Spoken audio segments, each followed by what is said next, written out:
In terms of the PCAOB's new standard, proposed, of course, it's expected it will be called Auditing Standard Number 5. It sets forth 4 specific objectives of the new standard. The first is to focus on matters that are most important to internal control. The next is to eliminate unnecessary work and procedures.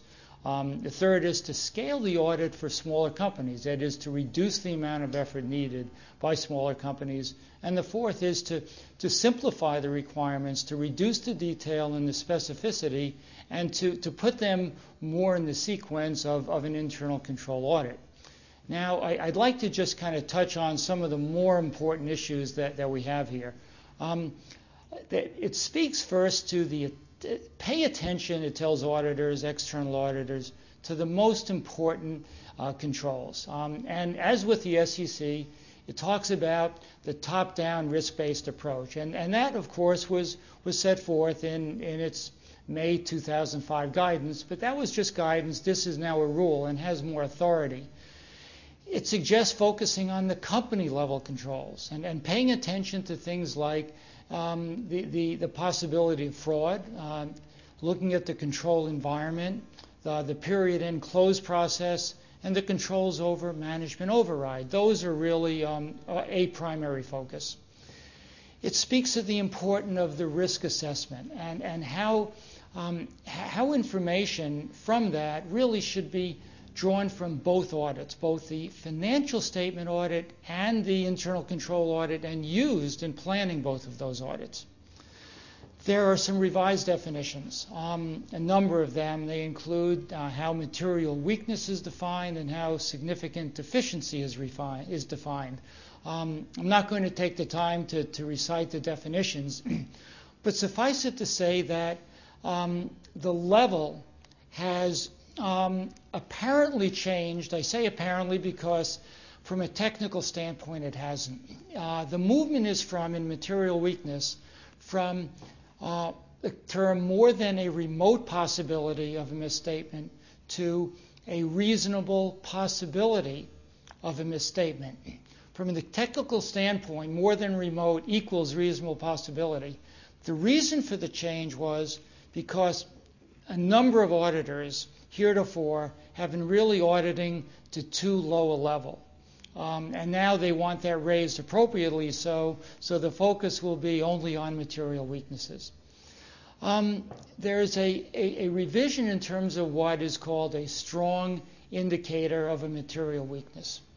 No longer are these necessarily defined as significant deficiencies. But interestingly enough, they still remain as strong indicators of material weaknesses, so there's really not much of a change, of a practical impact of that. There is a clarification of the role of materiality. It's clear now that the auditors need to use the annual financial statement materiality, not the quarterlies, but for any deficiencies, they do have to consider the effect on both the annual and the quarterly financials. So there's a difference in terms of the standard you look to, or the scope, and then how you deal with deficiencies you identify. Another area is using the knowledge from previous audits. They did not, as some commentators suggested, agree to rotation, that is, skipping years in terms of testing. But they did say that that you can use knowledge gained in previous audits. So, for example, if you have an area that's low risk with low complexity, it's very possible that simply doing a walkthrough will be sufficient in that area. Another area is they removed barriers to using the work of others. In the old standard, AS2, there was a requirement for the auditor, him or herself, to gain the principal evidence to support the opinion. This new standard does not. In fact, there is going to be a new standard on how to use the work of others that will replace the existing auditing standard. It's going to focus on such matters as the competence and objectivity of the individual performing the work.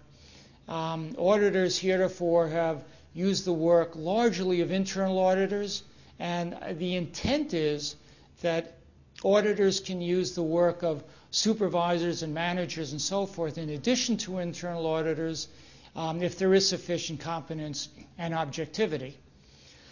There are revisions, and here's something that's rather important. The revised walkthrough requirements, those have been revised. Rather than requiring a walkthrough for each class of transactions, now a walkthrough is required only for each significant process. That should reduce the number of walkthroughs, the amount of work done in this area, in some cases very significantly. Also now, the external auditor may use the direct assistance of their company personnel under appropriate circumstances. Another important area is the work can be scaled for smaller companies, scaled down, that is. For example, the absence of extensive documentation, or in fact any documentation for certain controls, is not determinative that the control is not operating effectively. There can be other procedures that the auditor can perform to gain that comfort, even in the absence of documentation. There are controls that the auditor can look at in lieu of the segregation of duties controls that we normally find. There might be some management activities that are at a sufficiently high level to deal with such potential shortcomings. And then it clarifies that the financial reporting competencies of the personnel of the client, of the company, do not need to be as extensive in a smaller company, especially if it's less complex, it's smaller, simpler business lines and business processes, and simpler accounting issues. Interestingly, I think it's important to note, even though the draft guidance that has been put forth speaks of these issues only for smaller companies, it's my sense that the final document may well indicate that these opportunities also exist for larger companies. So some of the other changes here from AS2 to AS5, there's an evaluation of design. That's not changed, but it can be done and is in fact done through the walkthrough.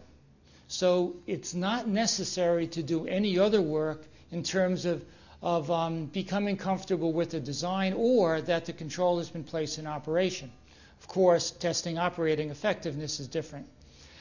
There's also some clarity that, and it was reasonably clear before, but still emphasis has been made now in this new AS5, that the auditor's opinion on internal control is on the internal control system taken as a whole. It's not on each control, it's not on each major control. And that's important really more from a practical than a theoretical view, hoping that auditors will scale their work appropriately to form that overall opinion. In terms of evaluating controls, it clarifies that it's not necessary to search for deficiencies that are less than a material weakness. Now, at the same time, for any deficiency that is identified, it needs to be evaluated carefully to determine the extent of that deficiency. Is it significant or material weakness or neither? And then there's the evaluation of the compensated controls. That was in the old standard, and it's probably more emphasis that if there is an apparent control deficiency, the auditor then needs to look for and see if there are any compensating controls. Among the most interesting area, and probably most helpful, and I've saved this for last, is the idea of benchmarking IT controls. This is an opportunity for auditors not to have to retest application IT controls every year. And that's because if the auditor becomes comfortable with some of the major IT general controls, such as control over program changes, access to programs and data, and controls over computer operations, and the auditor has gotten a baseline, they've tested IT application controls previously, there's no need generally to retest IT application controls. You might need to do that several years down the road, depending on how old your baseline is, but this offers an opportunity for, I think, very significant efficiencies.